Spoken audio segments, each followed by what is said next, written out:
ભાવનગરમાં ઘોઘા ગેટ ચોક ખાતે ભાજપ બક્ષીપંચ મોરચા દ્વારા મમતા બેનર્જીના પુતળાનું દહન કરવામાં આવ્યું હતું અને વિરોધ સાથે સૂત્રોચ્ચાર કરવામાં આવ્યો।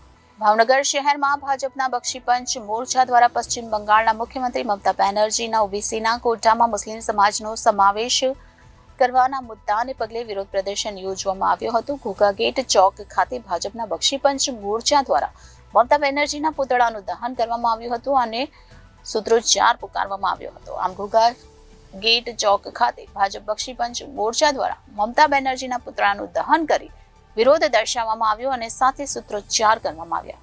કેમેરામેન અરબાઝ શેખ સાથે રિપોર્ટર ફિરોઝ મલિક।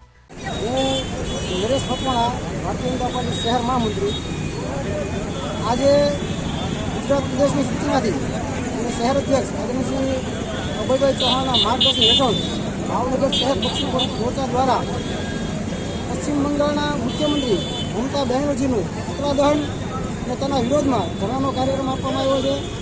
કારણ પશ્ચિમ બંગાળમાં 2011 સુધી 108 જ્ઞાતિનો બક્ષીપંચમાં ઓબીસીમાં સમાવેશ થયેલો હતો।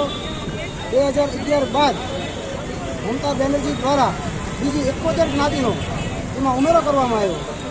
આ 71 જ્ઞાતિમાં 65 મુસ્લિમ જ્ઞાતિઓ અને 6 હિન્દુ જ્ઞાતિનો સમાવેશ કરવામાં આવ્યો છે। આ બંગાળની હાઈકોર્ટમાં કેસ ચાલી જતા માનનીય બંગાળની કોર્ટે આ ચુકાદાને અમાન્ય ગણ્યો છે।